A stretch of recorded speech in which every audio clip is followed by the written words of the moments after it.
भारत के prime minister Narendra Modi जब रूस जा रहे थे तब बहुत ही ज्यादा ही खुश थे, लेकिन रूस से लौटने के बाद उनके चेहरे के इंप्रेशन बता रहे थे कि वो किसी बात को लेकर पुतिन से थोड़े नाराज हैं। लेकिन पुतिन को इस बात का पता था कि मेरा दोस्त मुझसे मिलने के लिए बहुत ही दूर से आया है, तो इस पीछे कुछ कारण तो है। फिर पुतिन नरेंद्र मोदी के भारत लौटने के बाद से उन्होंने सोच लिया था कि मेरे दोस्त को ऐसा सरप्राइज दूंगा कि उसकी आंखों से आंसू बाहर आ जाएंगे। फिर मोदी जी के रूस से लौटने के बाद पुतिन ने की भारत पर तोहफों की ऐसी बारिश की मोदी खुश हो गए। दरअसल दोस्तों, पीएम मोदी का रूस द्वारा ऐतिहासिक रूप से सफल हुआ है। अब सबसे बड़ा सवाल यह उठ रहा है कि क्या भारत रूस के तोहफों को स्वीकार करेगा या नहीं। अब आप सभी ध्यान से सुनिएगा। दरअसल दोस्तों, पहली बात, मोदी जी रूस इस खातिर गए ताकि वो नए नए हथियार रूस से खरीद सकें और नई तकनीकियों को हासिल कर सके। हालांकि ऐसा हुआ भी है। इनफैक्ट भारत के एक दिन भी नहीं बीते रूस के दौरे के जो रूस ने ताबड़तोड़ तोहफे भेज डाले, और इस दौरे के दौरान भारत और रूस ने बड़ी बड़ी डील्स करी हैं और इतिहास भी कायम किए हैं। लेकिन इसी में रूस ने हमें बहुत सारी डील के ऑफर भी भेजे हैं। आप अपनी स्क्रीन पर यह वीडियो देख सकते हैं कि कैसे व्लादिमीर पुतिन ने नरेंद्र मोदी जी का स्वागत किया। देख सकते हैं कि कैसे माला डालकर मोदी जी को सम्मानित किया। तो आइए जानते हैं इस पूरी इन्फॉर्मेशन को। लेकिन उससे पहले भारत और रूस की दोस्ती के लिए इस वीडियो को एक लाइक करके चैनल को सब्सक्राइब करें और बेल आइकन को जरूर से ऑन रखें। तो चलो शुरू करते हैं। दरअसल दोस्तों, रूस का तोहफा, जिसमें से एक ऑफर तो ऐसा है कि उसके सामने खुद रूस का A-57 स्ट्रेंथ फाइटर जेट और अमेरिका का F-35 भी इसके आगे फेल हो जाएगा। जी हां, अब देखिए, इसके पीछे एक सॉलिड रीजन है, और रीजन इतना शानदार है कि जो भारत का एम का फाइटर जेट है, जो भारत का स्वदेशी स्टेल्थ भारत जेट है, उसे भी नुकसान नहीं होने वाला। यह उसके लिए भी बेनिफिशियल है। कैसे, चलिए मैं आपको अच्छे से बताता हूं। दरअसल आपको पता ही होगा कि रूस ने अब से 2 साल पहले अपने एक A-75 नाम के स्टेल्थ लड़ाकू विमान को दुनिया के सामने अनवील किया था।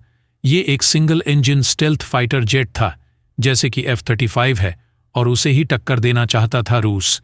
लेकिन रूस के पास इतने पैसे नहीं थे कि वह AU-75 को पूरी तरीके से बनाकर उसकी मास प्रोडक्शन कर सके, यानी कि उसे बड़ी मात्रा में तैयार कर सके। इसीलिए उसने भारत को भी ऑफर दिया कि आप हमारे इस प्रोग्राम से जुड़ जाइए। दोनों देश मिलकर इसे बनाएंगे और फिर दोनों देश अपनी अपनी सेनाओं में भी शामिल करेंगे और दूसरे देशों को बेचकर मोटा मुनाफा भी काटेंगे। लेकिन उस समय भारत के एम का फाइटर जेट बनाने का काम एकदम अच्छे से जारी था। ऐसे में भारत ने इस प्रोजेक्ट को हाँ नहीं किया और इसे साइडलाइन कर दिया। लेकिन अब रूस एक भारत के लिए ऐतिहासिक ऑफर लेकर आया है। कैसा, दरअसल रूस ने कहा है कि इंडियन नेवी के MiG-29 से 30 फाइटर जेट धीरे धीरे पुराने हो रहे हैं और अब बस कुछ ही समय के अंदर उन्हें रिटायर करना पड़ेगा ही पड़ेगा, वरना उनमें एक्सीडेंट्स होने लगेंगे, जैसे कि हमारे MiG-21 में होते हैं, जिन्हें अब फ्लाइंग कॉफिन यानी कि उड़ता हुआ ताबूत की नाउन दी जाती है। वही संज्ञा कुछ साल में MiG-29 से 30 को मिलने लगेगी, अगर उन्हें समय रहते रिटायर नहीं किया। लेकिन सवाल है कि MiG-29 को रिटायर तो कर देंगे, उनकी जगह लाएंगे किसे? तो इसी पर रूस ने हमें ऑफर यह दिया है कि देखिए, अगर आप MiG-29 को रिटायर करके उनकी जगह आप लाते हो राफेल लड़ाकू विमान, तो आपकी जो नौसेना है उसे सब्स्टिट्यूट तो मिल जाएगा, यानी कि जैसे को तैसा लड़ाकू विमान आपकी सेना में शामिल हो जाएगा, लेकिन अपग्रेडेशन शष्ट नहीं होगा।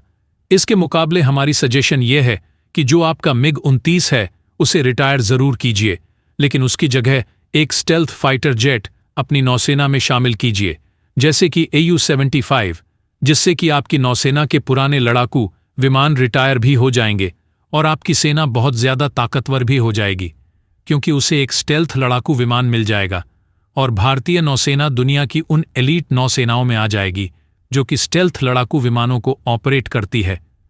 आपको बता दूं, इस समय दुनिया में सिर्फ एक ही देश है जिसकी नौसेना के पास स्टेल्थ फाइटर जेट है, वह है अमेरिका। लेकिन रूस का कहना है कि भारत अगर इस प्रोग्राम में शामिल हो जाता है तो भारत और रूस की नौसेनाओं के पास भी एक स्टेल्थ फाइटर जेट आ जाएगा।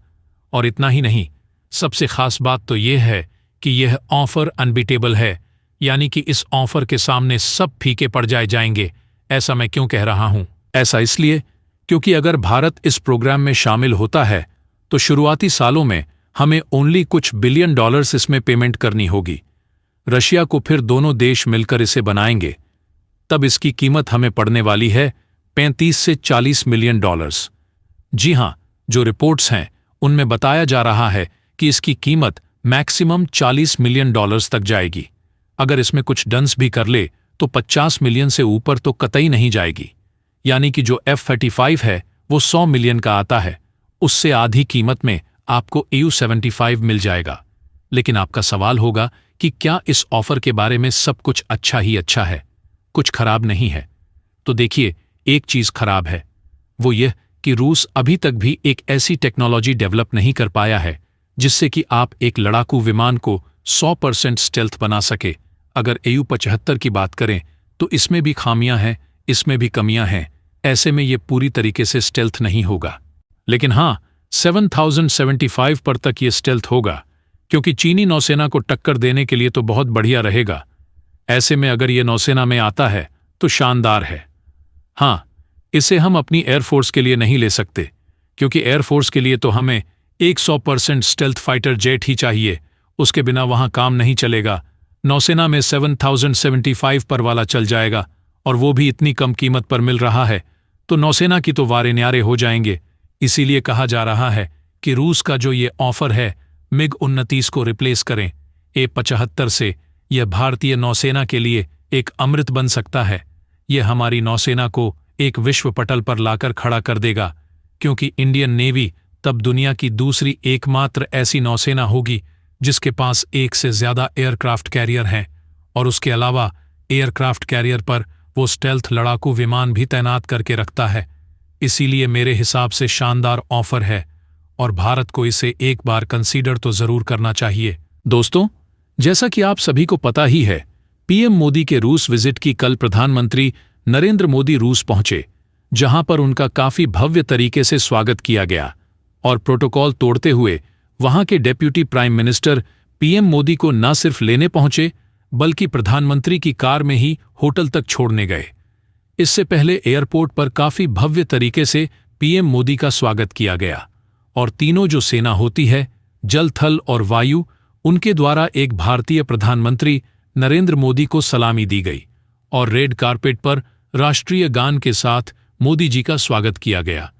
इसके बाद प्रधानमंत्री नरेंद्र मोदी होटल गए, और वहां पर भी उनके लिए जबरदस्त नाच गाने का आयोजन लोगों की भीड़ के साथ देखने को मिला।